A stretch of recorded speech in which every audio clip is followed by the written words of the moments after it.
फिर बताऊंगा। चलो भाई सुनो क्लास प्लीज बोर्ड पे। देखिए ऐसा है, आपको लास्ट क्लास ना कुछ मैंने सिखाया था आईटीएफ के अंदर। आईटीएफ बहुत इंपॉर्टेंट चैप्टर है बच्चों। 2 क्वेश्चन आएंगे, ज्यादा क्वेश्चन तो आने है नहीं वहां से, बाकी घर से, लेकिन फिर भी आप लोगों को चैप्टर अच्छे से आना चाहिए भाई। अब याद करो, सबसे पहली चीज मैंने आप लोगों को सिखाया था कि वैल्यू सॉल्व कैसे होती है। अगर आपने वीडियो अटेंड करी है तो आपको बताओ प्लस की वैल्यू सॉल्व कैसे होती है, और अगर माइनस भी आ जाए इनके अंदर तो कैसे डील करना है। प्लस का डायरेक्ट आता है, माइनस का इस तरीके से होता है, कुछ का माइनस बाहर आया था और कुछ का पाई माइनस करके एडजस्ट हो जाता है। आगे बात समझ दक्ष आए थे लास्ट क्लास? नहीं, वीडियो नहीं करी होगी, कर ली है, चल। अब याद करो दूसरा मैंने क्या सिखाया था। मैंने बोला था कि बाहर ट्रिग्नोमेट्रिक फंक्शन हो, अंदर इनवर्स फंक्शन हो, तो उस इनवर्स फंक्शन को हम उसके जैसा बना लेंगे और उसको फिर कट कर देंगे ना, आपको पता है ना। और कैसे चेंज करते हैं याद आ रहा है? टेन इनवर्स को कॉस इनवर्स में कैसे लाएंगे, क्योंकि टेन इनवर्स में होता है p बाय b, तो कॉस इनवर्स में होएगा b बाय h, है ना। तो p मिला हुआ है, b मिला हुआ है, तो p और b मिला हुआ है, तो h निकाल लिया और फिर कॉस इनवर्स में चेंज कर लिया b बाय h करके, तो कॉस से कॉस इनवर्स कट गया और वैल्यू सॉल्व हो गई बच्चों। तो लास्ट क्लास अगर आप लोग आए हैं तो आपको ये बात बताओ। और तीसरी बात मैंने आपको सिखाई थी, फिर मैंने क्वेश्चन प्रैक्टिस करवाए थे आप लोगों को, लेकिन मैंने आपको एक बात और सिखाई थी बड़ी इंपॉर्टेंट, कि बाहर इनवर्स हो अंदर ट्रिग्नोमेट्रिक हो। पिछला उल्टा था, बाहर ट्रिग्नोमेट्रिक था अंदर इनवर्स था, इस बार बाहर इनवर्स है अंदर ट्रिग्नोमेट्रिक है। तो इस ट्रिग्नोमेट्री वाले फंक्शन को आप p बाय h या p बाय b लगा के नहीं कर सकते, बिकॉज किसी भी ट्रिग्नोमेट्रिक फंक्शन के अंदर हाइपोटेनस या परपेंडिकुलर नहीं होता, एंगल होता है, और एंगल में आप वाली चीज नहीं लगा सकते। इनवर्स में तो आप ऐसे कन्वर्जन कर सकते हो कि एक इनवर्स को दूसरे इनवर्स में ले आए p by h h by b लगा के, बट ट्रिग्नोमेट्रिक फंक्शन को चेंज करना होता है बाय यूजिंग आइडेंटिटीज। जैसे साइन को cos में लाएंगे cos 90 माइनस थीटा करके ना, और फिर आप इसको काट सकते हैं भाई। तो अगर आपने लास्ट क्लास अटेंड करी तो मैंने इसे तसल्ली से बताई, इसी क्वेश्चन प्रैक्टिस करवाए आप लोगों को। अब मैं आप लोगों को एक और बड़ी जरूरी चीज सिखाने जा रहा हूँ। आपके सामने एक क्वेश्चन है, उसको हमें सॉल्व करना है, और आप लोग जानते हैं कि साइन से साइन इनवर्स तब तक नहीं कर सकता जब तक कि बीच का 2 ना हटे। अगर ये क्वेश्चन सिर्फ इतना होता कि साइन और फिर यहाँ पर साइन इनवर्स, फिर तो कोई समस्या ही नहीं थी, मैं काट देता आंसर 0.6 लिख देता। लेकिन अभी समस्या है, अभी समस्या है, और समस्या ये निकल के आ रही है अभी कि ये बीच में 2 दिक्कत कर रहा है ना। तो ऐसे में ना हर बार आप लोगों को कोई ऐसी आइडेंटिटी को सोचना है, बड़ा इंपॉर्टेंट केस है, ऐसी कोई आइडेंटिटी को सोचना है जो कि sin 2 करके कुछ बनती है। तो all you know that sin 2 theta is 2 sin theta cos theta. तो मुझे सभी बच्चे बताओ, जैसे कि मेरा ये है sin 2 sin इनवर्स 0.6। वैसे आप लोग जानते हो सब बच्चे, sin 2 की जो भी आएगा वो थीटा ही तो आएगा। इनवर्स को सॉल्व करने के बाद यार तुम लिखते हो sin इनवर्स 1/2, तुम्हारा को पता होता है ना क्या लिखते हो फिर तुम इसको, वो 1/2 को तुम लोग लिखते हो sin π/6, sin 30 यानी, और फिर तुम π/6, मतलब इनका सॉल्यूशन एंगल ही तो आता है।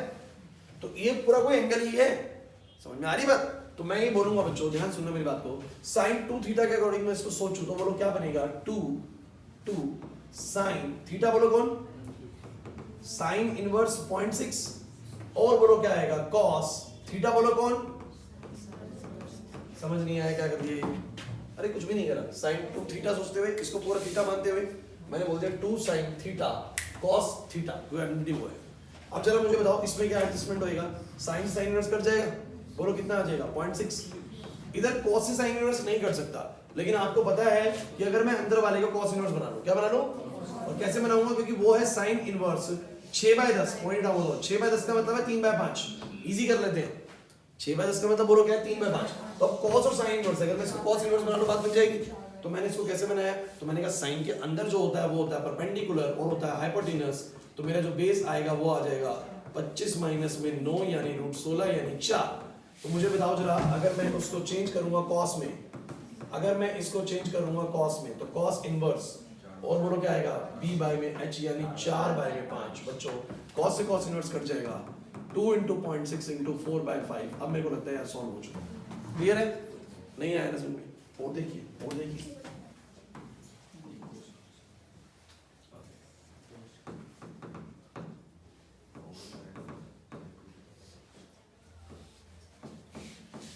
बताओ कैसे सॉल्व होएगा, कौन सी आइडेंटिटी लगेगी, sin 3 थीटा। तो sin 3 थीटा की आइडेंटिटी क्या होती है, 34 करके याद करेंगे थी, ये आइडेंटिटी होती है sin 3 थीटा की, पढ़ाई भी है मैंने आप लोगों को। तो मुझे बताओ क्या आएगा, sin 3 थीटा को मैं क्या लिख सकता हूँ, अच्छा इसमें बताओ थीटा की तरह कौन काम कर रहा है, ये।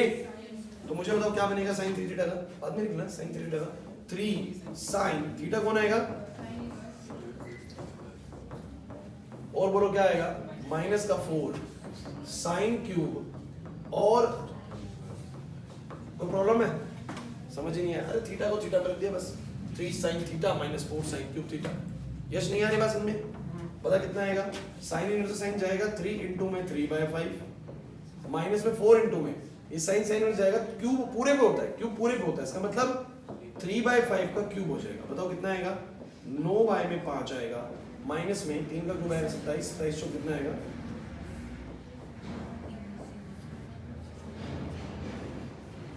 नहीं आ रही बात समझ में, तो ये हो जाएगा जो भी आएगा, मतलब आंसर जो भी आएगा, कर लोगे नहीं कर लोगे, नहीं आया समझ में। और ये आइडेंटिटीज इतनी ही जाएंगी, sin 2 theta sin 3 theta cos 2 theta cos 3 theta tan 2 theta tan 3 theta, बस एक करके दिखाओ।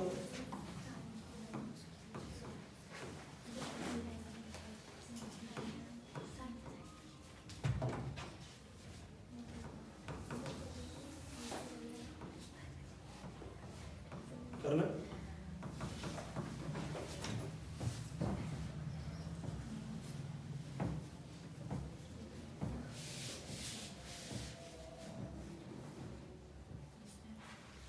कौन सी आइडेंटिटी यूज करने की सोच रहे हो, tan 2 theta, tan 2 theta 2 tan theta upon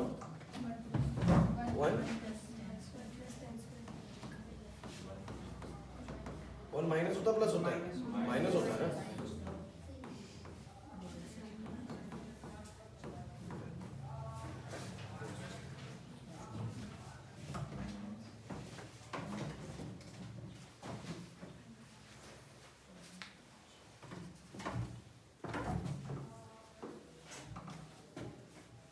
question note कर लो।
मैथ्स के पेपर 8 मार्च को है ना, और छुट्टियां कितनी है,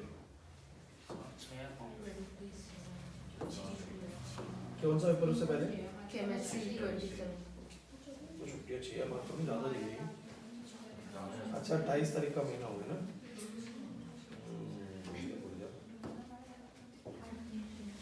ठीक है, लेकिन इनफ है, इनफ टाइम है उसमें भी, 14 दिन की छुट्टी है, इसके बाद 8 मार्च को पेपर है, बहुत इनफ टाइम है। कंप्यूटर में 18 दिन की, मान लो कोई एक आध चैप्टर छोटा मोटा बच भी जाए तो उसमें भी हो सकता है, लेकिन हम लोग पहले कोशिश करेंगे जितना मैक्सिमम टू मैक्सिमम यही रिवाइज से पहले। कितने हो गए हमारे चैप्टर रिवाइज, 4 हो और 5 हो चल रहा है, इसके बाद छठा रिलेशन फंक्शन है, 7 चैप्टर बचेंगे इसके बाद भी ना, और 5 चैप्टर तो पूरे कैलकुलस के हैं, तो पूरा एक फ्री वाला है, इसके बाद प्रोबेबिलिटी मिलेगी, मतलब इसके बाद रिलेशन फंक्शन, उसके बाद प्रोबेबिलिटी, ठीक है।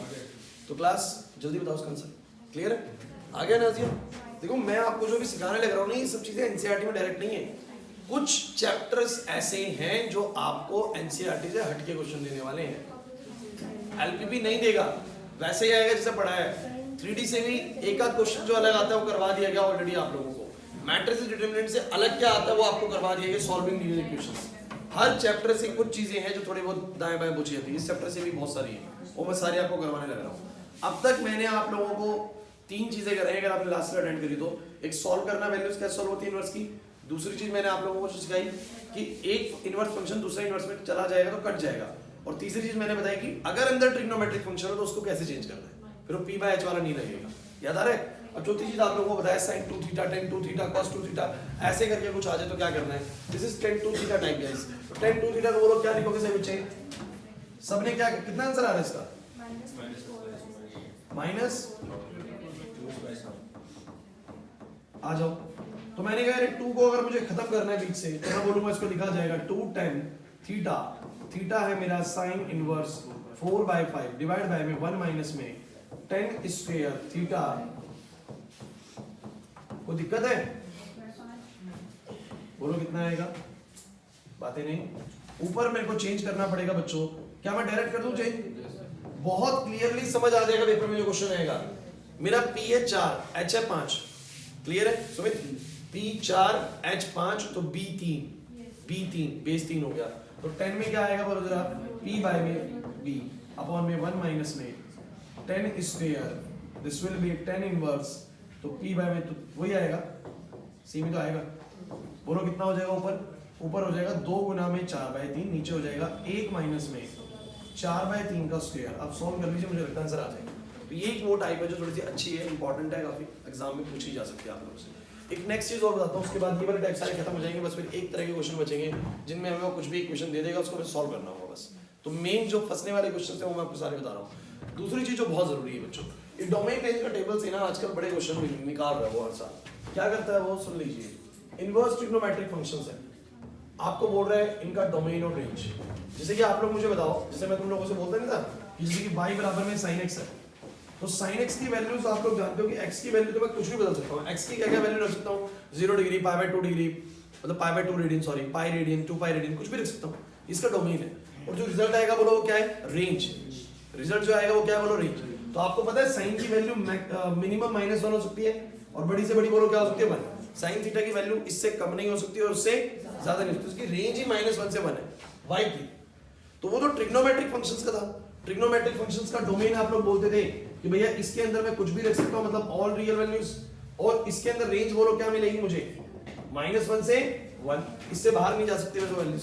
लेकिन इनवर्स फंक्शंस के अंदर आप लोगों को पता है कि इनवर्स फंक्शंस के अंदर बातें मत करो, इनवर्स फंक्शंस के अंदर आप लोग क्या रखोगे, एंगल रखोगे या वैल्यूज रखोगे जो 1 - 1 वाली थी। अब उल्टा हो जाएगा ना, यहाँ पर क्या रखते हो 1/2 √3/2 1/√2 1 -1, ये तो रखते हो ना। तो इसका जो अब x का वैल्यू है, डोमेन जो है वो क्या है -1 से 1, एंड जो इसके करस्पॉन्डिंग रिजल्ट्स आएंगे एंगल के वो क्या आएंगे -π/2 से π/2। तो आपको याद रखना पड़ेगा डोमेन इसका क्या होता है, रेंज क्या होता है, क्योंकि इसके बिना बहुत बढ़िया वाले जो क्वेश्चन है ना वो नहीं बन पाएंगे। बताऊंगा आपको क्या क्वेश्चन आते हैं, अभी बस सुनते चलिए आप लोग। तो डोमेन इसका -1 से 1 है, रेंज इसका -π/2 से π/2 है। और कभी कभी तो डायरेक्ट क्वेश्चन पूछा गया 1 मार्क के अंदर कि range of sine inverse function, option दे दिए हैं, तो रेंज बच्चों ये है। तो टेबल याद करना बहुत जरूरी है। अब टेबल को याद करने का मैं तरीका बता रहा हूँ कुछ इधर। साइन इनवर्स का आप लोग जरा ध्यान से देखिए कि आप लोगों को ना पहले एक काम करो, सभी बच्चे ने याद करो रेंज को, रेंज याद कर लो। चलो रेंज याद करते हैं। तो साइन इनवर्स की रेंज याद करो कितनी, -π/2 π/2, मतलब इतने से इतने के बीच में आना चाहिए, -90 डिग्री से +90 डिग्री के बीच का आंसर होना चाहिए। tan इनवर्स की देखो एक बातें नहीं, tan इनवर्स की देखो -π/2 से π/2 बस ओपन इंटरवल हो गया, इसका मतलब कि बस -π/2 और π/2 इंक्लूड नहीं है, बाकी सब इसके बीच का सब कुछ आएगा। और यही एक बार देखो कोसेक को, साइन का बिल्कुल उल्टा जो भाई कोसेक, बोलो -π/2 से π/2, क्योंकि रेसिप्रोकेट हो गया तो 0 हटाना पड़ता है ताकि वो नॉट डिफाइन हो जाए, तो माइनस में बस 0 हटा दिया नहीं है बस में। तो बस आप एक बार जरा इनको देखो, तीनों एक जैसे हैं, इसलिए बोलो एक साथ याद करा रहा हूं। कौन से बोलो, सब याद करो रेंज के लिए, रेंज के लिए तीन को एक साथ याद करना चाहिए हमें, साइन इनवर्स को, tan इनवर्स को और कोसेक इनवर्स को, क्योंकि इनके अंदर ना फर्क सिर्फ इतना सा है। इधर भाई आयशा -π/2 से π/2 वाला चलता है यहाँ पर, बस साइन में ये क्लोज रहता है, ऐसे प्रैक्टिस कर लीजिए, साइन में क्लोज रहता है, tan में ये ओपन हो जाता है, और कोसेक के अंदर क्लोज रहता है, बस -0 को हटाना होता है बस उनसे। हो जाएगा याद, हो जाएगा, थोड़ा सोचेंगे तो पता लगेगा। सेम ऐसे बचे हुए 3, अब बचे हुए 3 सोच लो कौन से, तो बचे हुए 3 क्या होंगे, कॉस, कॉट और सेक। इन 3 का एक जैसा देखो, 0 से पाई क्लोज्ड, अगले का 0 से पाई ओपन, और इसका 0 से पाई में से बस क्या हटा देना है, π/2, क्या हटा देना है। तो आपको यहाँ पर 0 से पाई याद करना है इन तीनों के लिए। कौन कौन से बोलो, साइन के बाद आपको पता है कॉस ही बचता है, tan का कॉट होता है, और यहाँ पर आपको ध्यान रखना है सेक, क्योंकि वो उसका उल्टा होता है। तो यहाँ पर आपको याद रखना है 0 से बोलो कौन सा, पाई वाला। एक में 0 से पाई क्लोज है, एक में 0 से पाई ओपन है, वही बात है जिसका याद करा हमने, है ना। इसमें क्लोज्ड है, इसमें ओपन है, और एक में फिर 0 हटाना होता है, इसमें पाई बाय 2 हटाना होता है। तो 3-3 करके रेंज याद हो जाएंगी। थोड़ा सा दिमाग तो थोड़ा तो याद करना पड़ेगा, ऐसा नहीं कि मेरे को बिल्कुल याद नहीं करना पड़ेगा, लेकिन हमें ये कि सबका अलग याद नहीं करना, 3-3 के पेयर में याद करेंगे तो थोड़ा सा दिमाग में सेट होने लगेंगी चीजें। उसके बाद डोमेन 2-2 के जोड़े में याद करनी है, डोमेन 2-2 के जोड़े में याद करनी है। साइन और कॉस का डोमेन बिल्कुल सेम है, देखो -1 -1 टेन और कॉट का बिल्कुल सेम है, और सेक और कॉस का बिल्कुल सेम है। क्लियर? इसका और रियल नंबर है इन दोनों का, उसका -1 है, इसका रियल नंबर -1 रियल नंबर -1। बिल्कुल भी हल्के में मत लीजिए इस टेबल को, एक नंबर है यहाँ पर, एक नंबर छुपा हुआ है। आप लोगों को एमसीक्यू में वो डालेगा क्या, वो यही डाल सकता है एमसीक्यू के अंदर, इनवर्स ट्रिग्नोमेट्री डालेगा या सीधा प्रिंसिपल वैल्यू सॉल्व करने को बोलेगा, वो तो हमें आती है सॉल्व करनी। तो ये टेबल बहुत इंपॉर्टेंट है, क्योंकि बच्चों को पता है यहाँ पर फंस सकते हैं, यहाँ पर याद करना बहुत मुश्किल है। लेकिन रेंज को आप लोग ध्यान रखिए, 3-3 करके याद करिए, और डोमेन को 2-2 के जोड़े में याद करिए, साइन कोस का जोड़ा, कॉट टेन का जोड़ा, और सेक कोसेक का जोड़ा। क्लियर हो रहा है कि नहीं हो रहा? नहीं आ रही? पक्का हो जाएंगे याद ये। अब इसको याद करने का क्या इंपॉर्टेंस है, मैं आपको समझाता हूँ। देखिए क्वेश्चन आपको आएगा, दिखाता हूँ क्या दिखाना, एक बार मुझे सोनी का बुक क्वेश्चन देखो।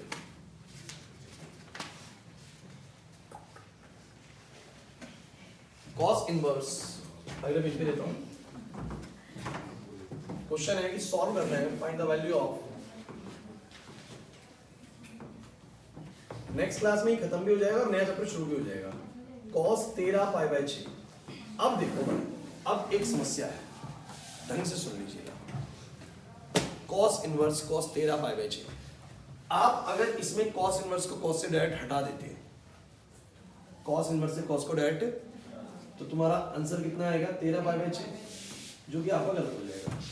कारण ये है कि जो cos इनवर्स का डोमेन है, जो cos इनवर्स का डोमेन है, इधर भाई इधर बातें नहीं, cos इनवर्स का डोमेन और रेंज की अगर बात करूं तो जो इसकी रेंज होती है वो होती है 0 से, तो आपके सारे आंसर होने चाहिए 0 से पाई के बीच में। ये आपका जो आंसर है वो कितना है, एक तरीके से 13 पाई बाय 6, तो यानी 13 गुना में 30 डिग्री यानी 390 डिग्री। कितना बोलो?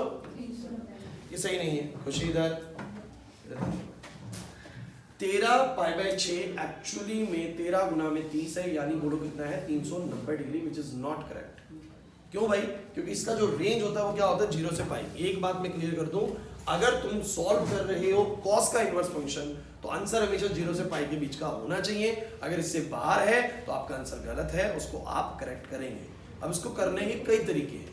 एक तरीका तो क्या है मैं आपको दिखाता हूँ। पहला तरीका ये है, क्या कहना चाह रहा हूँ, आप डायरेक्टली कट कर सकते हैं। अगर ये क्वेश्चन ऐसा होता cos inverse cos pi by 6, cut दीजिए, पाई बाय 6 आंसर आ गया, कोई प्रॉब्लम नहीं है। अरे cos पाई बाय 6 का मतलब कितना है बताओ जरा, cos 30, और cos 30 तुम लोग वैसे भी जानते हो कि cos 30 की वैल्यू होती है √3/2। डायरेक्टली ऐसे भी आएगा तो भी तुम यही करोगे ना, cos पाई बाय 6 और काट दोगे आंसर, लिख दोगे पाई बाय 6, तो लिख सकते हैं, क्योंकि पाई बाय 6 जो है ना वो 0 से पाई के बीच में है। अगर आपका आंसर आपकी रेंज में आ रहा है किसी भी इनवर्स का फंक्शन, सुन लीजिए अच्छे से, अगर इनवर्स का आंसर आपकी खुद की उसकी रेंज में आ रहा है तो ठीक है, रेंज में नहीं आ रहा तो उसको रेंज में लाना पड़ेगा। दो तरीके हैं। पहला तरीका सुनिए क्या है, आप सभी बच्चे मुझे बताओ जरा, ये एंगल कितना है 390 डिग्री, ये एंगल कितना है 390 डिग्री, और 390 डिग्री को मैं कैसे लिख सकता हूं अगर मैं पाई या 2 पाई की टर्म्स में लिखूं, जैसे 11th क्लास में लिखते थे 360 जमा में 30, 360 जमा में 360 बेसिकली बोलो क्या है 2 पाई, और 30 बोलो क्या है, देख लो वही चीज है 12 पाई जमा पाई, वही चीज है बिल्कुल, लेकिन उसको तोड़ के लिखेंगे 360 जमा 30। 360 क्यों? अरे हर चीज को 180 की टर्म्स में लिखना होता है भाई, इजी हो जाता है। ये 1 पाई होता है, ये 2 पाई होता है, ये 3 पाई होता है, ये तो इनकी टर्म्स में लिख दो। आप लोग लिख दिया। अब ध्यान रखो कि अब उसको मैं क्या लिख सकता हूं, क्योंकि हमने 11th क्लास में एक चीज पढ़ी थी, जैसे आप लोग जानते हो 0 होता है, ये पाई बाय 2 होता है, ये पाई होता है, ये 3 पाई बाय 2 होता है, और ये क्या होता है 2 पाई। ये फर्स्ट क्वाड्रेंट, ये सेकंड क्वाड्रेंट, ये थर्ड क्वाड्रेंट, ये फोर्थ क्वाड्रेंट। क्या याद है आप लोगों को? After school to college all positive, sine and cosec positive, tan and cot positive, cos and sec positive. अब अगर ध्यान रखिए, इस एक्सिस के थ्रू कुछ जुड़ता है या घटता है, या इस एक्सिस के थ्रू कुछ जुड़ता है या घटता है, फंक्शन में कोई चेंज नहीं आता, बस क्वाड्रेंट के अकॉर्डिंग साइन में जरूर चेंज आता है। तो मुझे बताओ जरा फटाफट से, ये है 2 पाई प्लस समथिंग, तो 2 पाई ऐसे चलते हैं ना, ऐसे चलते हैं anti clockwise, 2 pi plus something कर रहे हो, तो कौन से क्वाड्रेंट फर्स्ट में जा रहे हो, तो पहली बात तो फंक्शन चेंज होना नहीं है, फंक्शन चेंज होना नहीं है, क्योंकि 2 पाई है तो इस एक्सिस के थ्रू फंक्शन कभी चेंज नहीं होता, तो बोलो फंक्शन चेंज होना नहीं है, तो cos का cos आएगा और सीधा बोलो क्या आ जाएगा पाई बाय 6, क्योंकि कहता है कि cos n pi plus minus theta, कुछ भी कर लो, सीधा आप लोग cos थीटा लिख सकते हो। समझो मेरी बात को, मैं क्या कहना चाह रहा हूं, मतलब कि cos थीटा का ट्रिग्नोमेट्रिक जो भी फंक्शन है उसको सीधा लिख सकते हो ट्रिग्नोमेट्रिक थीटा, सीधा n पाई को उड़ा सकते हो आप लोग। याद आ रहा है कि नहीं आ रहा? नहीं आ रहा, बस साइन लेना होता प्लस का माइनस का। तो सही बच्चे का, क्योंकि फर्स्ट क्वाड्रेंट है तो फर्स्ट क्वाड्रेंट में cos प्लस का आएगा या माइनस का आएगा? प्लस का आएगा, तो cos यहाँ पर प्लस का आएगा, तो प्लस का cos π/6। अब या तो सीधा तुम लोग वैल्यू रख लो, तुम्हारी इच्छा है भाई कि √3/2, या सीधा काट दो, आंसर बोलो कितना आ गया, और π/6 रेंज में है, π/6 या तो ये प्रोसीजर कर लो, या तुम्हारा दूसरा प्रोसीजर सुनो भाई। दूसरा प्रोसीजर है कि सर इसको डायरेक्टली काटेंगे नहीं, एक सिंपल काम करेंगे, हम इस क्वेश्चन को कन्वर्ट करेंगे वैसा ही जैसा बिल्कुल इनिशियल स्टेज में हमने क्वेश्चंस को पढ़ा है, ऐसा बना लेंगे। कैसे बना सकते हैं इसको? ऐसा 11th क्लास के बच्चे बना लेंगे इसको बहुत आसानी से। उनको cos 13 π/6 निकालना आता है, वो cos 13 π/6 ऐसे निकालेंगे, वो भी यही करेंगे। क्या करेंगे? cos 2π प्लस में π/6 लिखेंगे, फिर बोलेंगे इसको कि इसको लिख सकते हैं cos π/6, फर्स्ट क्वाड्रेंट तो प्लस का ही लिखेंगे, और cos π/6 की वैल्यू कितनी होती है? √3/2। तो सीधा बोलेंगे cos 13 π/6 कुछ और नहीं है, cos 13 π/6 कुछ और नहीं है, वो तो क्या है? √3/2 है। फिर वो क्या लिख देंगे √3/2 को? मर्जी तुम्हारी, नहीं है ना समझ में? एक और देखते हैं, एक क्वेश्चन है हमारा 10 इनवर्स 10 7 π/6। सोचो मैं डायरेक्ट क्यों नहीं काट सकता इस क्वेश्चन को? सोचो मैं डायरेक्ट क्यों नहीं काट सकता? डायरेक्ट काटूंगा कितना आएगा? 7 π/6। अच्छा 7 π/6 कितना है? 7 गुना में 30, यानी कितना बोलो? 210 डिग्री। और 10 की जो रेंज होती है ना, 10 की जो रेंज होती है वो होती है -π/2 से π/2, मतलब आंसर ये होना चाहिए -90 से +90 के बीच में, -90 से +90 के बीच में। सुन लो भाई, -90 से +90 के बीच में होना चाहिए, आंसर आएगा 7 π/6 यानी 210 डिग्री। आउट ऑफ रेंज है, आउट ऑफ रेंज है, बिल्कुल मत काटना भाई। क्या तरीका है? क्या तरीका है? बोलो। एक तरीका तो है कि इसकी वैल्यू को सॉल्व कर लो फिर रख दो। दूसरा तरीका क्या है? बोलो। सर ये 210 डिग्री है, कितने बोलो? तो 210 डिग्री को क्यों ना लिख लिया जाए? मैंने बोला ना सबको 180 के टर्म्स में लिखने की कोशिश करो, 180 360 ऐसे। तो 210 को लिख लिया जा सकता है 180 जमा 30, 180 जमा 180 बोलो कितना होता है भाई? 30 कितना होता है? बोलो कितना हो जाएगा? 10 इनवर्स, क्योंकि फंक्शन बच्चों पाई प्लस समथिंग है, फंक्शन चेंज नहीं होगा, 10 का 10 आएगा। क्वाड्रेंट 10 पाई प्लस थर्ड हो जाएगा, थर्ड में पॉजिटिव आएगा, तो ये पॉजिटिव ही आना है। कितना हो जाएगा? π/6 आ जाएगा। नहीं आया ना समझ?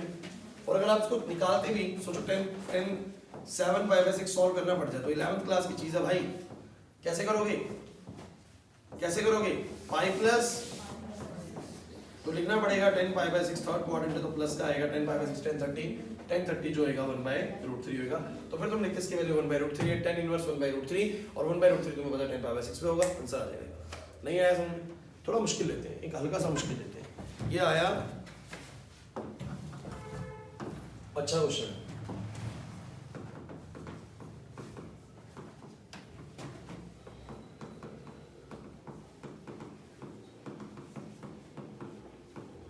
अगर मैं डायरेक्ट काट दूं, पहले देखो डायरेक्ट काट भी सकते हैं, पहले चेक कर लीजिए। 3/5 3 π/5 3 गुना में 5 है, पाई की वैल्यू तुम्हें पता है डिग्री में 180 होती है, काटोगे तो 36 पे कटेगा, 36 दिया 108 आएगा।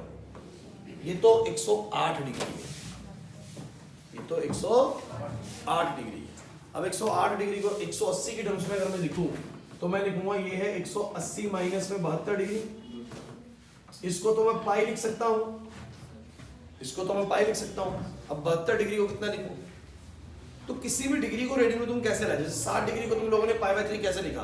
किसी भी चीज को π/180 से मल्टीप्लाई कर दो रेडियन में आ जाता है, तो बन जाएगा π/3। देखो 60 डिग्री π/3 क्यों बनता है? π/180 से मल्टीप्लाई करके। अरे नहीं आया समझ?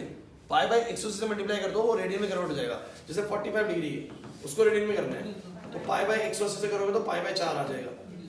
रेडियन में लाने के लिए π/180 से मल्टीप्लाई करना है। तो 72 डिग्री को अगर मुझे कन्वर्ट करना हो किसके अंदर बोलो? रेडियन में, तो π/180 से मल्टीप्लाई करूंगा, ये 72 जाएगा 36 के पहाड़े से 2 पे, और ये जाएगा 5 पे, तो 2π/5 एक्चुअली में, तो ये 2π/5 है, कोई दिक्कत नहीं है भाई।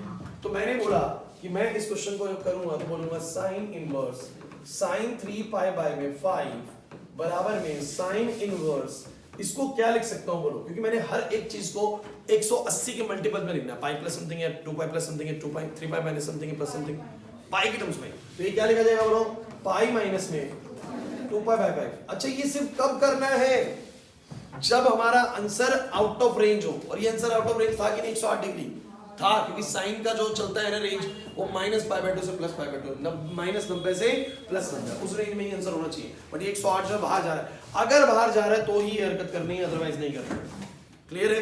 तो मुझे बताओ चलो बाहर जा रहा था तो रेंज में लाना पड़ेगा, कैसे लाऊंगा रेंज में, पाई माइनस में इसको ऐसा लिख सकता हूं। और सभी बच्चों को पता है जब पाई का फंक्शन होता तो फंक्शन चेंज नहीं होता, तो साइन का साइन आएगा बच्चों, और क्योंकि ये सेकंड क्वाड्रेंट है, कौन सा क्वाड्रेंट है बोलो, pi minus something second quadrant, तो प्लस का ही आएगा। तो बोलो कितना आ गया, अब ये काट दो सीधा आंसर, बोलो कितना आ जाएगा। अब जो है 2 पाई बाय बाहर नहीं है सर, अरे यार 2 बाय में 5 और पाई, अभी तो सॉल्व करा ही 72 डिग्री और 72 डिग्री रेंज में है, नहीं है बस में सुमित, नहीं है बस में। तो ये कब आप लोगों को ध्यान रखना है इन क्वेश्चंस का, जब आपको आउट ऑफ रेंज आंसर मिल रहा हो। एक करोगे, एक ट्राई करोगे, समझ नहीं आया ना कुछ भी इसमें, एक बार इसका बताना, इस क्वेश्चन को करना।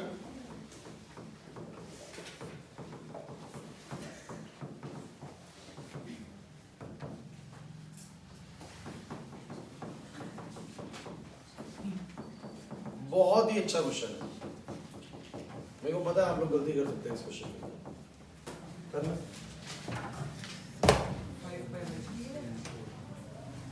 5 पाई बाय 6।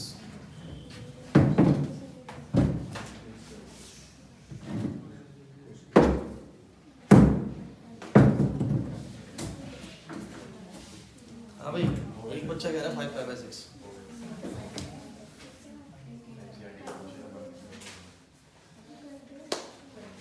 अच्छा कर लो, बाकी बच्चों को बोलो। पहले 210 डिग्री आ रही, आउट ऑफ रेंज है, रेंज में आउट ऑफ रेंज है, रेंज में लाएंगे हाउ, पाई प्लस समथिंग, तो पाई प्लस पाई बाय 6, ठीक है ना, बहुत बढ़िया, सही कर रहे हो। आ जाओ, तो सभी बच्चों को पहले दिखा आउट ऑफ रेंज है, अगर आउट ऑफ रेंज है तो आपने क्या लिखा, ये sir cos 7 pi by 6 is actually out of range, so we have to convert it into, we can write it as pi plus pi by 6। सबको clear है वाली बात? अच्छा, अच्छी चीज क्या है इसमें ध्यान देना, इस क्वेश्चन को क्यों इंपॉर्टेंट है, cos pi plus something है, तो पहली बात तो cos ही आएगा, लेकिन pi plus something third quadrant है, और थर्ड क्वाड्रेंट में cos माइनस के होते हैं, है ना, वहां तो क्वार्टर 10 प्लस का होता है, तो ये माइनस का आएगा, मतलब माइनस लगाएंगे, क्या लगाएंगे बोलो, कोई दिक्कत नहीं है। और ऐसा कभी माइनस फंस जाए तो आप क्या करो, पहले कोई नहीं वैल्यू लिख लो उसकी, cos पाई बाय 6 यानी cos 30, cos देखो cos 30 की वैल्यू सबको पता है कितनी होती है बोलो, 1/2 होगी, तो ये cos इनवर्स माइनस 1/2 हो गया, और ये तो क्वेश्चन में आता ही है। बताओ जरा, cos के माइनस वाले x कैसे लिखे जाते हैं, pi minus cos inverse x, pi minus, तो मुझे बताओ cos का माइनस है तो बोलो क्या लिखा जाएगा, पाई माइनस में cos इनवर्स 1/2, और सभी जानते हैं 1/2 कितने पे आएगा, पता है ना, अरे डायरेक्ट लिख देता हूँ, cos पाई बाय 3 पे, नहीं 6 पे, तो कितना आ जाएगा बच्चों, pi minus pi by 6, answer आ गया। कुछ बच्चे चाहे तो यहाँ से भी कर सकते हैं, कुछ बच्चे सोचेंगे कि cos माइनस का है ये, तो सीधा भी लिख सकते हो आप लोग, सीधा भी इसको क्या लिख सकते हो, पाई माइनस में cos इनवर्स x, x बोलो कितना है, cos पाई बाय 6, क्योंकि माइनस का है ना, माइनस x तो x तो ये है, नहीं आई बात समझे, तो डायरेक्ट भी कर सकते हो, नहीं करना चाहो तो आप लोग ऐसे वैल्यू निकाल लीजिए फिर कर दीजिए। तो ऐसा जरूरी नहीं कि हर बार प्लस का ही बचेगा, माइनस का ही बच सकता है, माइनस का बच जाए पहले वैल्यू लिख लो, उसके बाद उसको डील कर लो। नहीं आ रहा समझे, नहीं आया समझे सुमित? तो भाई सुन लीजिए, अभी तक हम किस तरह के क्वेश्चंस को डील कर चुके हैं इनवर्स ट्रिग्नोमेट्री, इसके बाद कुल मिला के बस एक टाइप बची है बस, उसके बाद आईटीएफ खत्म है। आईटीएफ के अंदर बड़ी इंपॉर्टेंट चीजें मैं बता देता हूँ, क्योंकि पेपर के अंदर ना आप लोगों को ये ऐसे फंसा सकता है। तो क्या पहले क्वेश्चंस जिनके अंदर आप लोगों को डायरेक्ट वैल्यूज मिली हुई है, तो पॉजिटिव में या नेगेटिव्स में तनिषा, या तो पॉजिटिव्स में या नेगेटिव्स में, पॉजिटिव्स भी सॉल्व करने आते हैं, नेगेटिव्स भी सॉल्व करने आते हैं, नेगेटिव्स में या तो नेगेटिव बाहर आ जाता है या नेगेटिव्स के अंदर पाई माइनस करके बनता है। क्लियर हुआ या नहीं हुआ ये वाली चीज? हाँ, cos को तो 1/2 पाई बाय 3 पे आता है, आपने पाई बाय 6 लिखा है, वो वैल्यू बोल तो सही बोल दिया आपने, मैं पहले पाई बाय 3 लिख रहा था, तुमने मेरे को मतलब कोई गलत करवा दिया है, लेकिन कुछ गड़बड़ हुआ है क्या इसमें? पाई बाय 6 यानी 30 डिग्री पे हमने वैल्यू 1/2 गलत लिखा है, ये 30 डिग्री पे √3/2 होता है ना, यही गलत कर रखा है। ठीक है, ठीक है, वो आंसर दिमाग में चल रहा है तो हमने उसी हिसाब से कर दिया। ठीक है, अब √3/2 पाई बाय 6 है। अब नालायक तो ऊपर से गलत था, पाई बाय 6 तो टीचर ने बताया।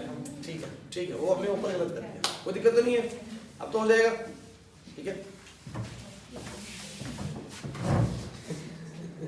चलो इधर से। तो मुझे बताओ पहला टाइप क्या था? पहला टाइप था कि वैल्यूज पॉजिटिव में हो चाहे नेगेटिव में हो, वैल्यूज चाहे पॉजिटिव में हो चाहे नेगेटिव में हो। तो नीचा इधर चिट पे नहीं मानेंगे, कुछ और दो। ठीक है, अर्चित समझ आ रहा है? मुश्किल लग रहा है आईटीएफ?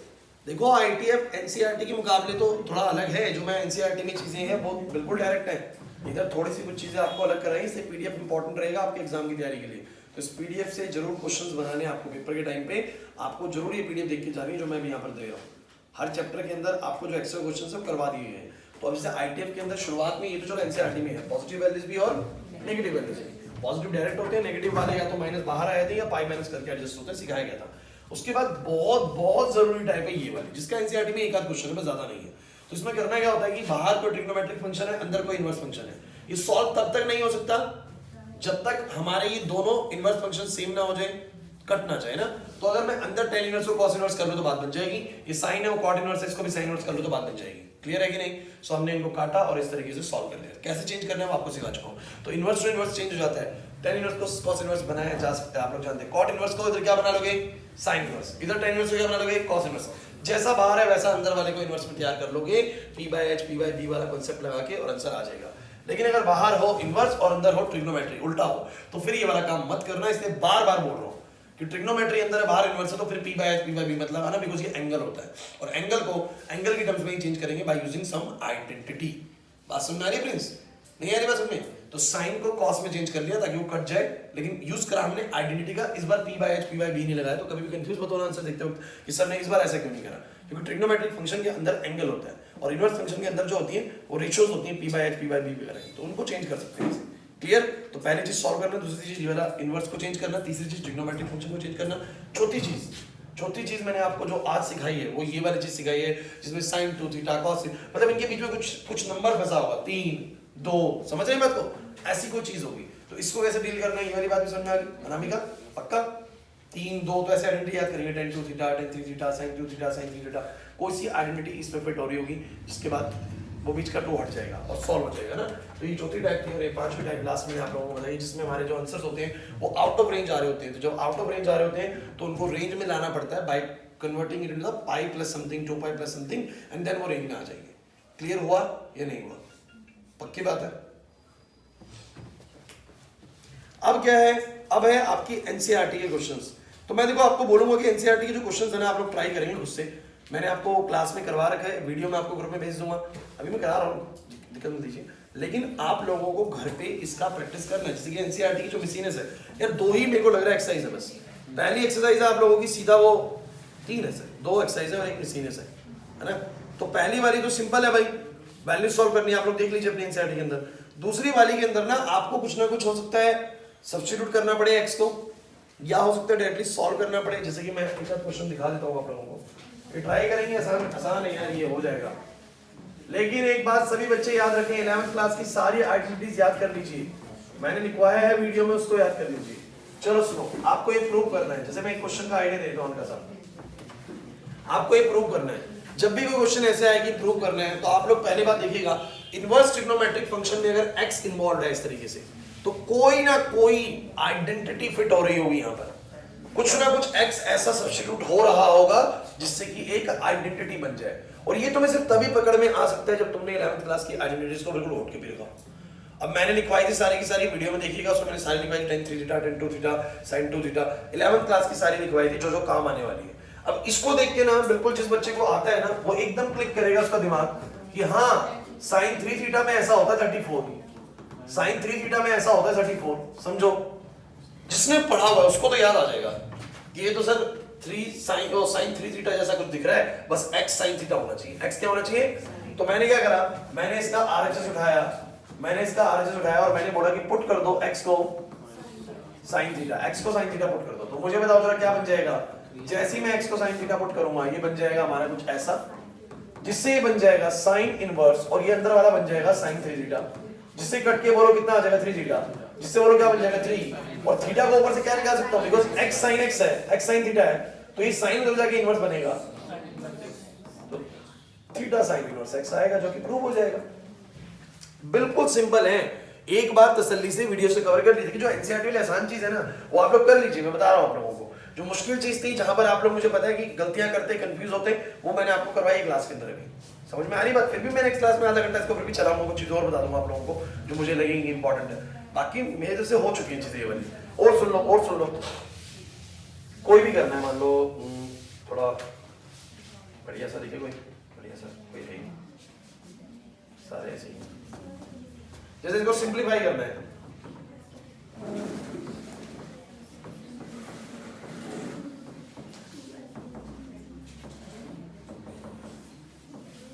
इसको सिंप्लीफाई करना है। ये इतनी फेमस टाइप है यार, 1 minus cos x 1 plus cos x, मैं पता नहीं कितनी बार बता चुका हूँ। 1 माइनस cos x और 1 प्लस cos x। यार cos 2x की आइडेंटिटी होती है, एक तो होती है 2 cos square x minus 1 जागृति, एक तो cos 2x की आइडेंटिटी होती है 2 cos square x minus 1, जिसका अगर माइनस 1 उधर जाएगा तो बन जाएगा 1 प्लस cos 2x, और 1 प्लस cos 2x बन जाएगा 2 cos square x। आइडेंटिटी को समझने के लिए आपको समझना पड़ेगा कि यहाँ पर 2x तो वहाँ पर x, मतलब यहाँ 60 डिग्री तो वहाँ 30 डिग्री, या 90 डिग्री तो वहाँ 45 डिग्री। हर चीज इधर। तो मुझे बताओ 1 प्लस cos 2x ये है, तो 1 प्लस cos x क्या होगा? 1 प्लस cos x क्या होगा? अगर ये 2x तो ये x, तो मुझे बताओ अगर वो x तो ये x by 2, तो 1 प्लस cos x होगा ये। ऐसे ही मुझे बताओ 1 माइनस cos x क्या होगा? तो cos 2x होगा मेरा 1 माइनस में कितना बोलो, तो मुझे बताओ जरा 2 sin square x कितना आ जाएगा? 1 माइनस में cos 2x, सही। और मुझे चाहिए 1 माइनस cos x, तो मैंने कहा 1 माइनस में cos x कितना आएगा, बिकॉज ये 2x है तो वो x है, तो ये x होगा, तो बोलो कितना होगा? एक बार फिर बता दिया है, और भैया बिल्कुल दिमाग में इसको फिक्स कर लो। 1 माइनस cos x होता है 2 sin square x by 2, और 1 प्लस cos x होता है 2 cos square x by 2। बहुत ज्यादा इस्तेमाल में आने वाली चीज है। तो इसको सॉल्व करते हैं, तो बोलो क्या बनेगा? tan इनवर्स, बताओ रूट में क्या बनेगा? ये बनेगा sin square x by 2, ये क्या बनेगा? cos square x by 2। मुझे बताओ जरा क्या बनेगा? नीचे रूट में बन जाएगा tan square x by 2। सभी बच्चे जानते हैं जब स्क्वायर रहेगा तो वो बाहर आएगा तो 10 बन जाएगा, और मुझे बताइएगा tan इनवर्स से 10 जाएगा तो x by 2 आंसर आ जाएगा। क्या ही सिंपलीफाई, सिंपल वैल्यूज पुट होती हैं यार। आप लोगों को थोड़ा सोचना है, या तो डायरेक्टली आइडेंटिटी लग जाएगा। देखो इसमें कुछ पुट करने के लिए था नहीं, क्योंकि पूरा क्वेश्चन ट्रिग्नोमेट्रिक फंक्शन में है, लेकिन जब वो x की टर्म्स में आएगा तो आपको पुट करना पड़ेगा। नहीं आ रही बात समझ में?